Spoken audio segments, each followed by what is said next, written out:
Dragonlance Chronicles, Dragons of Autumn Twilight. Chapter 11, The Forest Master, A Peaceful Interlude. "Who are you?" Tanis called. "Show yourself." "We will not harm you," bluffed Caramon. Of course you won't. Now the deep voice was amused. You have no weapons. I will return them when the time is propitious. No one brings weapons into Darkenwood, not even a knight of Slomnia. Do not fear, noble knight. I recognize your blade as ancient and most valuable. I will keep it safe. Forgive this apparent lack of trust, but even the great Huma laid the Dragonlance at my feet. "Huma!" Sturm gasped. "Who are you?" I am the Forest Master." Even as the deep voice spoke, the darkness parted. A gasp of awe, gentle as a spring wind, swept the company as they stared before them. Silver moonlight shone brightly on a high rock ledge. Standing on the ledge was a unicorn. She regarded them coolly, her intelligent eyes gleaming with infinite wisdom. The unicorn's beauty pierced the heart. Goldmoon felt swift tears spring to her eyes, and she was forced to close them against the animal's magnificent radiance. Her fur was the silver of moonlight. Her horn was a shining pearl, her mane like sea foam.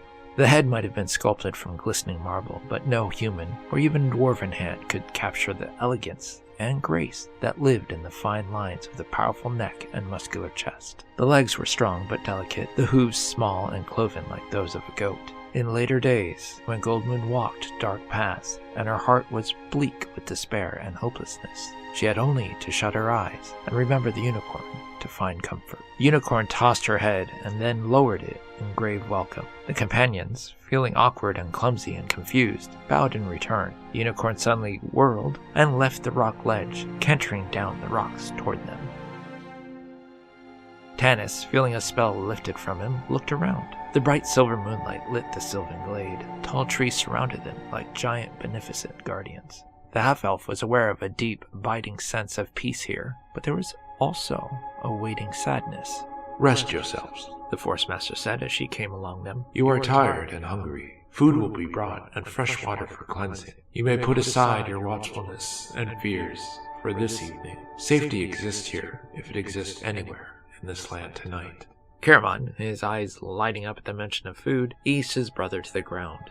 Raceland sank into the grass against the trunk of a tree. His face was deathly pale in the silver moonlight, but his breathing was easy. He did not seem ill so much as just terribly exhausted. Caramon sat next to him, looking around for food. Then he heaved a sigh. "Probably more berries anyway," the warrior said unhappily to Tanis. "I crave meat, roasted deer haunch, a nice sizzling bit of rabbit." "Hush!" Sturm remonstrated softly, glancing at the Forest Master. "She'd probably consider roasting you first."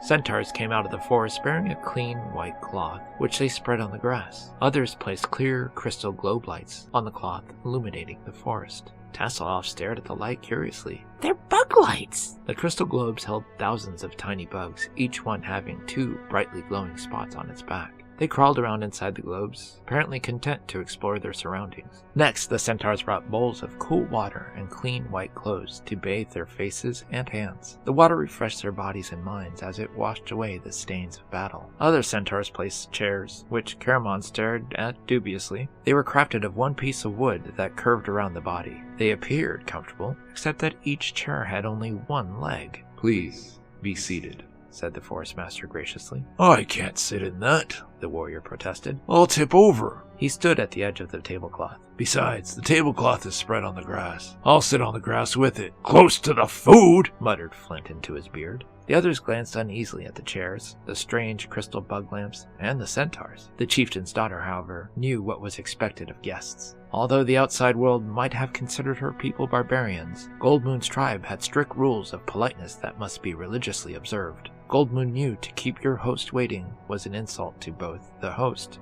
and his bounty.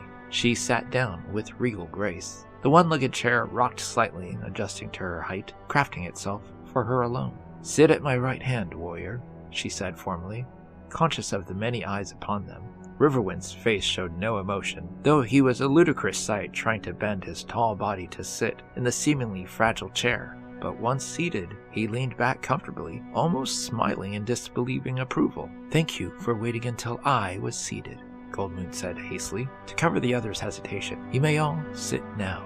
"Oh, that's all right," began Caramon, folding his arms across his chest. "I wasn't waiting. I'm not going to sit in these weird chairs." Sturm's elbow dug sharply into the warrior's ribs. "Gracious lady," Sturm bowed and sat down with knightly dignity. "Well, if he can do it, so can I," muttered Caramon, his decision hastened by the fact that the centaurs were bringing in food. He helped his brother to a seat and then sat down gingerly, making certain the chair bore his weight.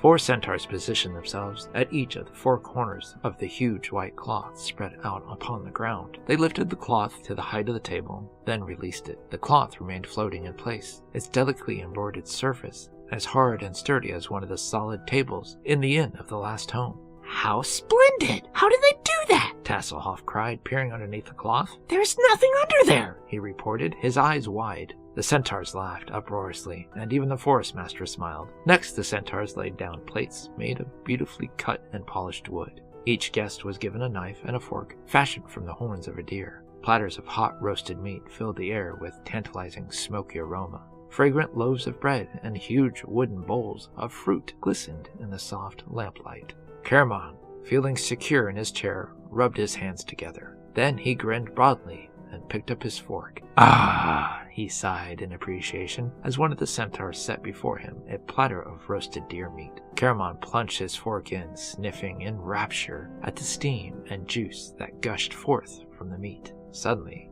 he realized everyone was staring at him. He stopped and looked around. "What?" he asked, blinking. Then his eyes rested on the forest master, and he flushed and hurriedly removed his fork. I beg your pardon. The deer must have been someone you knew. I mean, one of your subjects." The forest master smiled gently. "Be at ease, warrior," she said. "The deer fulfills his purpose in life by providing sustenance for the hunter, be it wolf or man. We do not mourn the loss of those who died fulfilling their destinies." It seemed to Tennis that the forest master's dark eyes went to Sturm as she spoke, and there was a deep sadness in them that filled the half-elf's heart with cold fear. But when he turned back to the forest master, he saw the magnificent animal smiling once more. "My imagination," he thought. "How do we know, master," Tannis asked hesitantly, "whether the life of any creature has fulfilled its destiny? I have known the very old to die in bitterness and despair. I have seen young children die before their time, but leave behind such a legacy of love and joy that grief for their passing was tempered by the knowledge that their brief lives had given much to others." "You have answered your own question, Tannis Half-Elfen, far better than I could," the forest master said gravely. "Say that our lives are measured not by gain, but by giving." The half-elf started to reply, but the forest master interrupted. "Put your cares aside for now. Enjoy the peace of my forest while you may. Its time is passing." Tannis glanced sharply at the forest master, but the great animal had turned her attention away from him and was staring off into the woods, her eyes clouded with sorrow. The half-elf wondered what she meant, and he sat, lost in dark thoughts until he felt a gentle hand touch his. "You should eat," Goldmoon said. "Your cares won't vanish with the meal, and if they do, so much the better." Tannis smiled at her and began to eat with a sharp appetite. He took the forest master's advice and relegated his worries to the back of his mind for a while. Goldmoon was right. They weren't likely to go away. The rest of the companions did the same, accepting the strangeness of their surroundings with the aplomb of seasoned travelers. Though there was nothing to drink but water, much to Flint's disappointment, the cool, clear liquid washed the terrors and doubts from their hearts, as it had cleansed the blood and dirt from their hands. They laughed, talked, and ate, enjoying each other's companionship. The forest master spoke to them no more, but watched each in turn. Sturm's pale face had regained some color. He ate with grace and dignity. Sitting next to Tasselhoff, he answered the Kender's inexhaustible store of questions about his homeland. He also, without calling undue attention to the fact, removed from Tasselhoff's pouch a knife and fork that had unaccountably made their way there. The knight sat as far from Caramon as possible and did his best to ignore him. The big warrior was obviously enjoying his meal. He ate 3 times more than anyone else, 3 times as fast, and 3 times as loudly. When not eating, he described to Flint a fight with a troll, using the bone he was chewing on as a sword to illustrate his thrusts and parries. Flint ate heartily, and told Caramon he was the biggest liar in Krynn. Raceland, sitting beside his brother, ate very little, taking nibbles of only the tenderest meat, and a few grapes, and a bit of bread he soaked in water first. He said nothing, but listened intently to everyone, absorbing all that was being said into his soul, storing it for future reference and use. Goldmoon ate her meal delicately, with practiced ease. The Kyushu princess was accustomed to eating in public view and could make conversation easily. She chatted with Tanis, encouraging him to describe the elven lands and other places he had visited. Riverwind, next to her, was acutely uncomfortable and self-conscious. Although not a boisterous eater like Caramon, the plainsman was obviously more accustomed to eating at campfires of his fellow tribesmen than royal halls. He handled cutlery with awkward clumsiness, and he knew that he appeared crude beside Goldmoon. He said nothing, seeming willingly to fade into the background. Finally, everyone began shoving plates away and settling back into the strange wooden chairs, ending their dinner with pieces of sweet shortcake. Tas began to sing his Kender trail song to the delight of the centaurs. Then suddenly Raceland spoke. His soft, whispering voice slithered through the laughter and loud talk. "Forest Master," the mage hissed the name. "Today we fought loathsome creatures that we have never seen before on Krynn. Can you tell us of these?" The relaxed and festive mood was smothered as effectively as if it were covered by a shroud. Everyone exchanged grim looks. "These creatures walk like men," Caramon added, "but they look like reptiles. They have clawed hands and feet and wings, and his voice dropped. They turn to stone when they die." The Forest Master regarded them with sadness as she rose to her feet. She seemed to expect the question. "I know of these creatures," she answered. "Some of them entered Darkenwood with a party of goblins from Haven a week ago. They wore hoods and cloaks, no doubt to disguise their horrible appearance. The centaurs followed them in secret, to make certain they harmed no one, before the spectral minions dealt with them. The centaurs reported that the creatures call themselves Draconians, and speak of belonging to the Order of Draco." Raceland's brow furrowed. "Draco," he whispered, puzzled. "But who are they? What race or species?" "I do not know. I can tell you only this. They are not of the animal world, and they belong to none of the races of Krynn." This took a moment for everyone to assimilate. Caramon blinked. "I don't," he began. "She means, my brother, that they are not of this world," Raceland explained impatiently.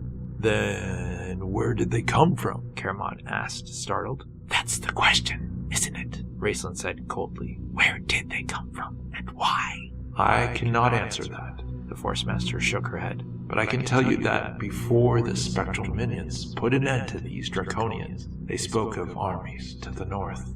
"I saw them." Tanis rose to his feet. "Campfires." His voice caught in his throat as he realized that the Force Master had been about to say, "Armies of these Draconians. There must be thousands." Now everyone was standing and talking at once. "Impossible," the knight said, scowling. "Who's behind this? The Seekers? By the gods!" Caramon bellowed. "I've got a notion to go to Haven and bash—" "Go to Solamnia, not Haven," Sturm advised loudly. "We should travel to Qualinesti," Tanis argued. "The elves—" "The elves have their own problems," the Force Master interrupted, her cool voice a calming influence. "As do the High Seekers of Haven. No place is safe. But I will tell you where you must go to find the answers to your questions." "What do you mean you will tell us where to go?" Raceland stepped forward slowly, his red robes rippling around him as he walked. "What do you know of us?" The mage paused, his eyes narrowing with sudden thought. "Yes, I was expecting you," the Force Master replied in answer to Raceland's thoughts. "A great and shining being appeared to me in the wilderness this day. He told me that one bearing the blue crystal staff would come this night to Darkenwood. The spectral minions would let the staff-bearer and her companions pass, though they have allowed no human, or elf, or dwarf, or kender to enter Darkenwood since the cataclysm. I was to give the bearer of the staff this message. You must fly straight away, across the eastern mountains. In 2 days the staff-bearer must be within Zaxaroth. There, if you prove worthy, you shall receive the greatest gift given to the world." "Eastern mountains!" The dwarf's mouth dropped open. We'll need to fly all night to reach Zaxaroth in 2 days' time. Shining being. Ha! He snapped his fingers. The rest glanced uneasily at each other. Finally, Tanis said hesitantly, I'm afraid the dwarf is right, Forest Master. A journey to Zaxaroth would be long and perilous. We'd have to go back through the lands we know are inhabited by goblins and these draconians. And then we would have to pass through the plains. Riverwind spoke for the first time since meeting the Forest Master. Our lives are forfeit. He gestured towards Goldmoon. The Quishu are fierce fighters, and they know the land. They are waiting. We would never get through safely. He looked at Tanis. And my people have no love of elves. And why go to Zaxaroth anyway? Caramon rumbled. Greatest gift. What could that be? A powerful sword, a chest of steel coins? That would come in handy. But there's a battle brewing up north, apparently, and I'd hate to miss it. The Forest Master nodded gravely. I understand your dilemma, she said. I offer what help is in my power. I will see to it that you reach Zaxaroth in 2 days. The question is, will you go? Tanis turned to the others. Sturm's face was drawn. He met Tanis's look and sighed. The stag led us here, he said slowly, perhaps to receive this advice. But my heart lies north, in my homeland. If armies of these draconians are preparing to attack, my place is with those knights, who will surely band together to fight this evil. Still, I do not want to desert you, Tanis, or you, lady. He nodded to Goldmoon, then slumped down, his aching head in his hands. Caramon shrugged. I'll go anywhere, fight anything, Tanis. You know that. What say you, brother? But Raceland, staring into the darkness, did not answer. Goldmoon and Riverwind were speaking together in low voices. They nodded to each other. Then Goldmoon said to Tanis, We will go to Zaxaroth. We appreciate everything you've done for us. But we ask for no man's help any longer, Riverwind stated proudly. This is the completion of our quest, and we began alone, and we will finish it alone. And you will die alone, Raceland said softly. Tanis shivered. Raceland, he said, a word with you. The mage turned obediently and walked with the half-elf into a small thicket of gnarled and stunted trees. Darkness closed around them. Just like the old days, Caramon said, his eyes following his brother uneasily. And look at all the trouble we've gotten into then, Flint reminded him, plopping down onto the grass. I wonder what they talk about, Tasselhoff said. Long ago, the Kender had tried to eavesdrop on the private conversations between the mage and the half-elf, but Tanis had always caught him and shooed him away. And why can't they discuss it with us? Because we'd probably rip Raceland's heart out, Sturm answered in a low, pain-filled voice. I don't care what you say, Caramon. There's a dark side to your brother, and Tanis has seen it, for which I am grateful. He can deal with it. I couldn't. Uncharacteristically, Caramon said nothing. Sturm stared at the warrior, startled. In the old days, the fighter would have leapt at his brother's defense. Now he sat silent, preoccupied, his face troubled. So there is a dark side to Raceland. And now Caramon, too, knows what it is. Sturm shuddered, wondering what had happened in the past 5 years that cast such a dark shadow across the cheerful warrior. Raceland walked close to Tanis. The mage's arms were folded in the sleeves of his robes, his head bowed in thought. Tanis could feel the heat of Raceland's body radiate through the red robes, as though he was being consumed by an inner fire. As usual, Tanis felt uncomfortable in the young mage's presence. Yet right now he knew of no one else he could turn to for advice. What do you know of Zaxaroth? Tanis asked. There was a temple there, a temple to the ancient gods, Raceland whispered. His eyes glittered in the eerie light of the red moon. It was deserted in the cataclysm, and its people fled, certain that the gods had abandoned them. It passed from memory. I did not know it still existed. What did you see, Raceland? Tanis asked softly after a long pause. You looked far away. What did you see? I am Magi, Tanis, not a seer. Don't give me that, Tanis snapped. It's been a long time, but not that long. I know you don't have the gift of foresight. You were thinking, not scrying, and you came up with answers. I want those answers. You've got more brains than all of us put together. Even if... He stopped. Even if I am twisted and warped. Raceland's voice rose with a harsh arrogance. Yes, I am smarter than you, all of you, and someday I will prove it. Someday, you with all your strength and charm and good looks, you, all of you, will call me master. His hands clenched in his fists inside his robes. His eyes flared red in the crimson moonlight. Tanis, who was accustomed to this tirade, waited patiently. The mage relaxed, his hands unclenched. But for now, I give you my advice. What do I see? These armies, Tanis, armies of Draconians, will overrun Solus and Haven, and and all the lands of your fathers. That is the reason we must reach Saxaroth. What we find there will prove this army's undoing. But why are there armies? Tanis asked. What would anyone want with control of Solus and Haven and the plains to the east? Is it the Seekers? Seekers? Raceland snorted. Open your eyes, half-elf. Someone or something powerful created these creatures, these Dragonians, not the idiot Seekers. And no one goes to all that trouble to take over 2 farm cities or even to look for a blue crystal staff. This is a war of conquest, Tanis. Someone seeks to conquer Ansalon. Within 2 days' time, life on Krynn as we have known it will come to an end. This is the portent of the fallen stars. The Queen of Darkness has returned. We face a foe who seeks, at the very least, to enslave us, or perhaps destroy us completely. Your advice? Tanis asked reluctantly. He felt change coming, and like all elves, he feared and detested change. Raceland smiled his crooked, bitter smile, reveling in this moment of superiority. That we go to Saxaroth immediately. That we leave tonight, if possible, by whatever means this Forest Master has planned. If we do not acquire this gift within 2 days, the army of Draconians will. What do you think this gift might be? Tanis wondered aloud. A sword or coins, like Caramon said? My brother's a fool, Raceland stated coldly. You don't believe that, and neither do I. Then what? Tanis pursued. Raceland's eyes narrowed. I have given you my advice. Act upon it as you will. I have my own reasons for going. Let us leave it at that, half-elf. But it will be dangerous. Saxaroth was abandoned 300 years ago. I do not think it will have remained abandoned for long.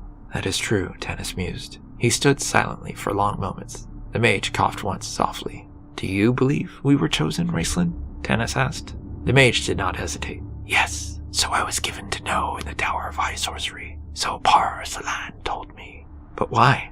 Tanis questioned impatiently. We are not the stuff of heroes. Well, maybe Sturm, said Raceland. But who chose us? And for what purpose? Consider that, Tanis, half-elven.